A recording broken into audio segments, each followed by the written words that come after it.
kenapa mereka lebih pilih nonton di Sepang daripada nonton di Mandalika. Nah, Asli, Sepang tuh bagus banget guys. Aduh, nyampe sini tuh ngerasa kayak Mandalika tuh jauh banget. Kita hitung secara total ongkos. Terus terang kadang di Sepang bisa lebih murah. tuh betul Ya. kan? Nah, mungkin salah satu nih hal yang menarik ya. Berarti demi nonton di Sepang ini menghabiskan uang 82 juta ya Pak? Bukan orang Malaysia je yang mau. Orang luar daripada Malaysia pun memang mau balik Sepang ni dalam kalender F1. Ever wonder what it's like going to MotoGP in Asia? Well, I'm going to Sepang International Circuit in Malaysia. Harapannya Mandalika bisa, karena saya sebagai warga negara Indonesia juga inginnya Mandalika juga lebih bagus ya. Oh iya, jangan disebabkan benda-benda macam gini kita bergaduh, kita bertegang urat. Trek Mandalika ada kebaikan dan keburukan. Sama juga macam Sepang, ada kebaikan dan keburukan tersendiri. Walaupun urutan litar tu berbeza, tapi masih lagi litar perlombaan. Benda macam gini pun nak gaduh, nak buat apa?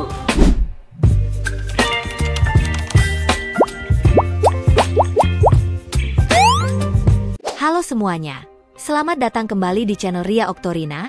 Di video kali ini, saya akan membahas perbedaan menarik antara dua tempat populer di Asia Tenggara, yaitu sirkuit Mandalika di Indonesia dan sirkuit internasional Sepang di Malaysia, khususnya terkait penyelenggaraan MotoGP. Melalui pembahasan ini, kita akan melihat alasan mengapa ada perbedaan yang mencolok dalam jumlah penonton yang hadir di kedua sirkuit tersebut. Namun, penting untuk ditekankan bahwa pembahasan ini bukan untuk membandingkan mana yang lebih baik atau lebih buruk, melainkan untuk melihat hal-hal positif yang bisa kita ambil dan terapkan agar penyelenggaraan acara besar di Indonesia menjadi lebih optimal. Asli, Sepang tuh bagus banget guys. Aduh, nyampe sini tuh ngerasa kayak Mandalika tuh jauh banget ya. Maksudnya, ya Sepang tuh jauh lah kalau mau compare sama Mandalika.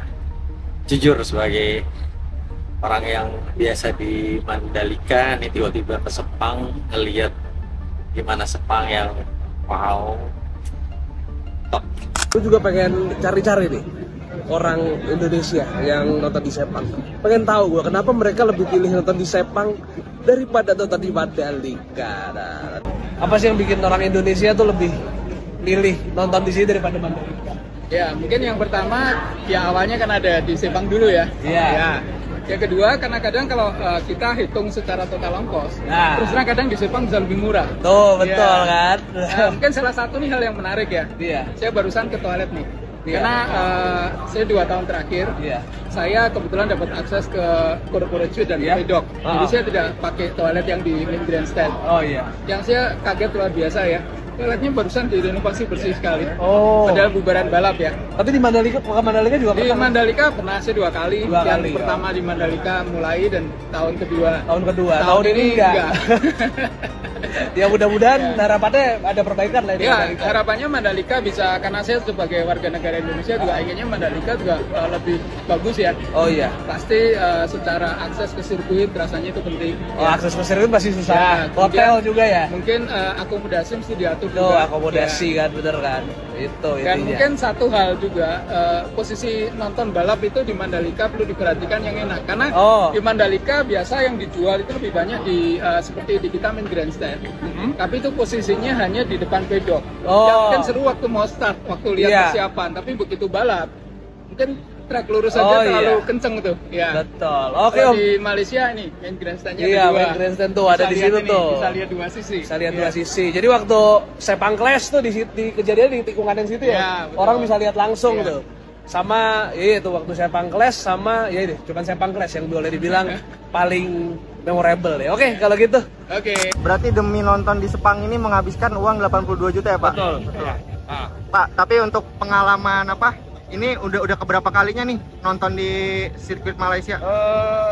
Ada sekitar 5 kali lah kita. 5 kali. Nah, Kenapa sirkuit Sepang selalu menjadi tempat ofisial tes MotoGP?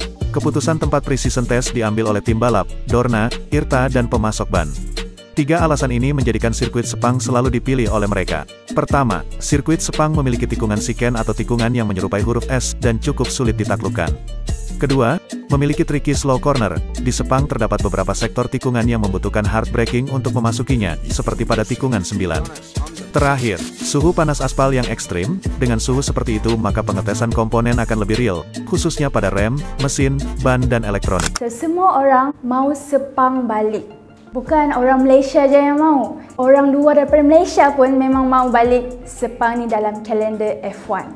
First of all sebab kelebaran dia best kalau overtake, dan juga layout dia ada 2 straight which memang popular lah untuk overtake bagi driver-driver. Cara pada punya skills, lagi-lagi macam wet punya skills lah sebab kita kan selalu hujan semua, so track pun basah. So next, weather iaitu cuaca. Macam kita tahu kita ni orang Malaysia memang kadang-kadang panas, kadang-kadang hujan, kadang-kadang kilat, kadang-kadang ribut. Kita pun dah tahu kan orang Malaysia, jadi orang-orang F1 lagilah diorang kena fikir mau hujan ke tidak, diorang mau kena pakai tayar wet ke, inter ke. Kalau di luar negara selalu cerah, kita je yang macam variation, kadang-kadang hujan, kadang-kadang cerah. Jadi macam kun fayakun lah, kita nak tahu. Ever wonder what it's like going to MotoGP in Asia? Well, I'm going to Sepang International Circuit in Malaysia. I'm going to go watch Marquez, Bagnaia and Jorge Martin tough it out. Just arrived at Sepang International Circuit. As you can see behind me, it's grandstand. Going to get my ticket. Check this out. How cool is this? Made it. Going to go to K1, stands K1.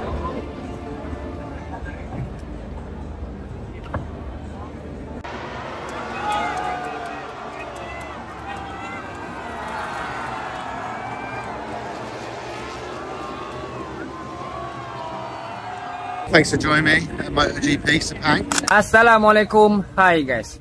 Ini nak cakap sikit lah dengan segelintir warga netizen Indon dan netizen Malaysia. Semalam kan baru saja tamat perlombaan MotoGP dekat track Sepang. Lepas tu masing-masing lah claim, netizen daripada Indon claim apa track Mandalika lah yang paling power di dunia. Lepas tu paling power kat Sepang, dari Sepang. Lepas tu netizen Malaysia pula balas, antara track yang dikegemari ramai lah oleh para pelumba kan, MotoGP ke ataupun macam-macam lah perlumbaan kan. Sekarang ni jangan disebabkan benda-benda macam gini kita bergaduh, kita bertegang urat. Track Mandalika ada kebaikan dan keburukan, sama juga macam Sepang ada kebaikan dan keburukan tersendiri. Walaupun urutan litar tu berbeza, tapi masih lagi litar perlumbaan. Benda macam gini pun nak gaduh, nak buat apa kan? Kita kan negara serumpun. Kita macam anggap benda-benda macam gini biasa je lah kan? Tak ada apa pun. Tak faham ada orang ni. Benda macam gini pun kau nak jadikan isu. Yalah, ciao. Salah satu faktor utama yang memengaruhi keputusan banyak penonton adalah harga tiket. Di sirkuit Mandalika, tiket MotoGP 2024 yang paling terjangkau tersedia hanya untuk area festival, di mana pengunjung bisa berkeliaran di area terbuka dan menikmati berbagai fasilitas sederhana seperti panggung hiburan dan stand-stand penjualan. Namun, bagi yang ingin mendapatkan tempat duduk di tribun dengan sudut pandang terbaik, tiketnya harus dibeli sesuai zona tertentu yang tentunya memengaruhi harga. Harga tiket di Mandalika sendiri untuk kategori PIP Hospitality atau tiket 3 hari berturut-turut mencapai sekitar 15 juta rupiah, sementara di Sepang, tiket kategori Premier Seat yang setara dengan PIP berkisar di angka sekitar 2 juta rupiah.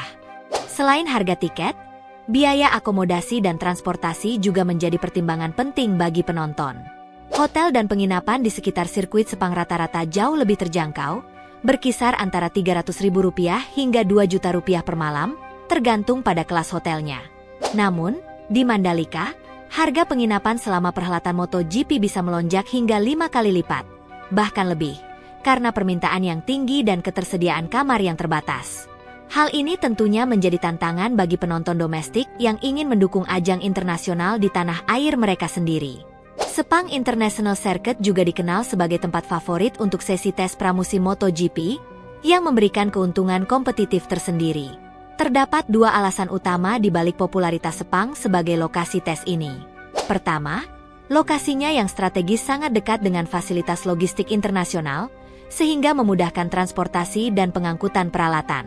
Kedua, sirkuit ini memiliki fasilitas yang lengkap, termasuk 2 lintasan lurus yang panjang, yang sangat berguna untuk menguji kecepatan maksimal dari motor MotoGP. Sepang juga memiliki kombinasi tikungan yang bervariasi, memungkinkan tim MotoGP menguji kemampuan manuver dan kelincahan motor dalam berbagai kondisi lintasan. Dengan karakteristik sirkuit yang lengkap seperti ini, Sepang menjadi tempat ideal untuk uji coba performa, baik dari segi kecepatan maupun kelincahan. Di sisi lain, bagi penonton yang berencana menonton langsung, paket tiket MotoGP di Mandalika juga tersedia dalam berbagai pilihan. Terdapat kategori tiket premium dan reguler, dengan harga yang bervariasi tergantung pada zona dan durasi hari yang ingin ditonton. Sebagai contoh, tiket untuk paket 2 hari biasanya lebih murah dibandingkan tiket untuk balapan utama yang berlangsung hanya pada hari Minggu. Sementara itu, Sepang menawarkan tiket paket 3 hari dengan harga yang relatif lebih terjangkau, memungkinkan penonton untuk menikmati seluruh rangkaian acara tanpa harus mengeluarkan biaya yang besar. Dalam melihat perbedaan ini, kita bisa memahami bahwa setiap sirkuit memiliki keunggulannya masing-masing. Sepang menawarkan alternatif yang lebih ekonomis dan praktis untuk penonton, sedangkan Mandalika hadir sebagai representasi Indonesia yang berupaya untuk memberikan pengalaman MotoGP berstandar internasional di tanah air.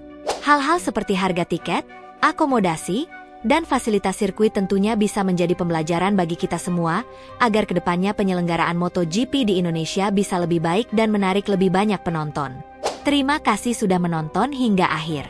Semoga pembahasan ini bermanfaat dan menginspirasi kita semua untuk terus mendukung kemajuan acara internasional di Indonesia. Jangan lupa subscribe, like, dan share video ini. Sampai jumpa di video berikutnya, hanya di channel Ria Oktorina. Baby, you give me ice and fire. You're giving me wind and rain. You're some kind of bird.